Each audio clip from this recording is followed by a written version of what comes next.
Hello guys, we are back with another reaction video. Today we have Thadou Kuki most views top 10 most views top 10 cho lệ music official music video ho na views campaign ho cho top 10 ho cho kan we ju hin chuma sanga chun video ma sa first comment sao kan bo du hin sao to chung gaming YT to in a video or to ane be sapai te na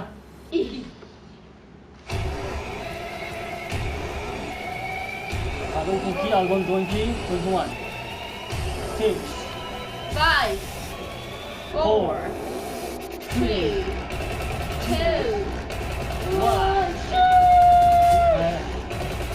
Amino Then top 10 Miguel 1 point views 49 lakhs.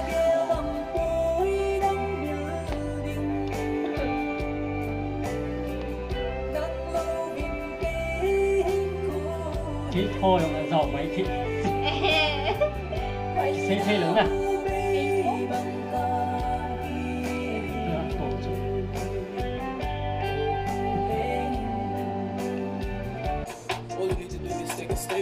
này yes or no 1.49 lakhs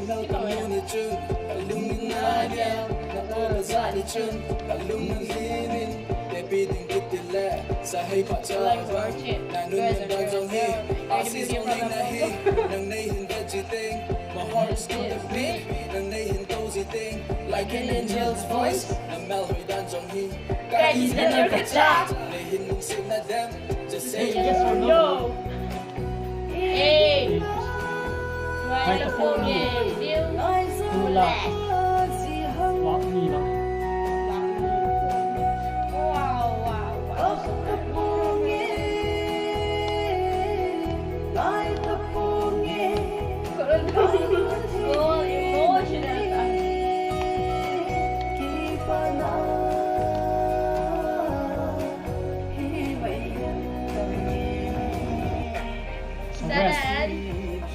cái lấy này sẽ YouTube point sao mà tên tổng thống bà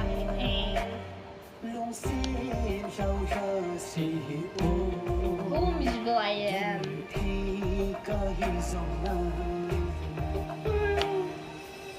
ai cái này luôn này reaction ng kanabang katay min hau kip sa Wow, Hey this mang yung sit na ana Sina Ana Frank Queen hey mang le Mel Diary Melody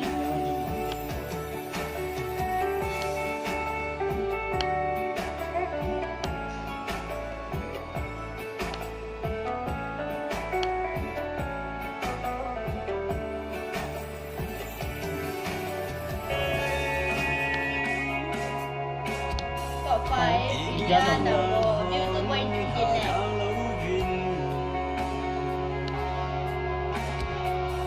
trái không gì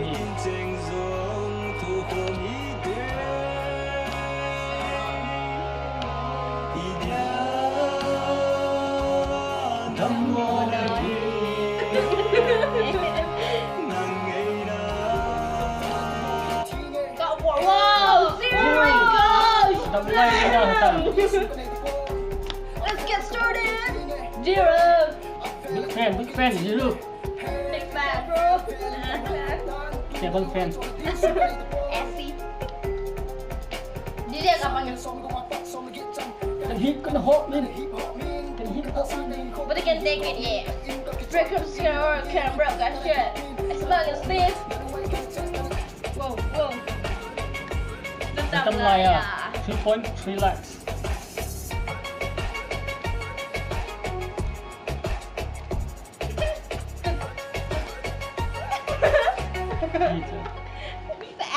Tiêu đâu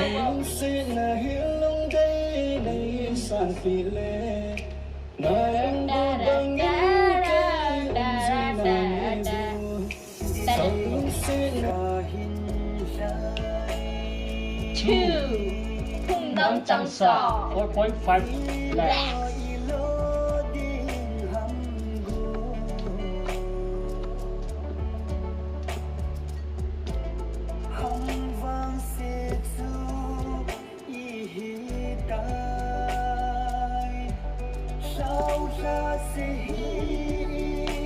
I like it.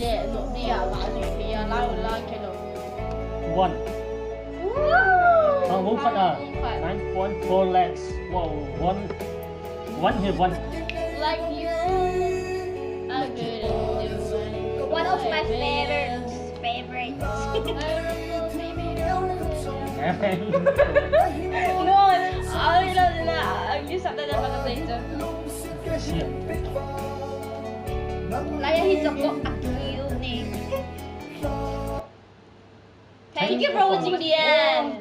Chơi nó pa gạ chừng ngày nó like của anh cái trái. Gạ quay sau rồi Gạ quay sau giật lên à? Chơi nó pa chú tổ quân khi đừng ra chứ. Gạ quay sau giật lên lúc gì à nè? Bao khi kia. Chúng ta đây là trên YouTube những kẹp lúc này hay lẽ tăng pa mình nhiều mà YouTube channel là cô đang những kẹp lúc thì thil bot thì phải cái sách thì top 10 Thôi thì bằng anh quay. Đi quay mà nó bot sẽ bé sẽ lâu hình nè mà用把chắc mà mình tiếng lệ music video họ chứ anh là thì số tiền top 1 party sẽ chụp dùng sách này nè top 1 nào mình chụp Anh đã tốt là mày rồi nè. Tú kuma dinga la ka ngai nom loi one of my favorite na Favorite list tám ham boy. đi da nga yo ai ding nong ka ta sa ne nang yong na favorite hi ale comment ni se den nang na te le nang ni na lung thai hon na Thầy Quay vô bê phết. Xin dù lâu âm.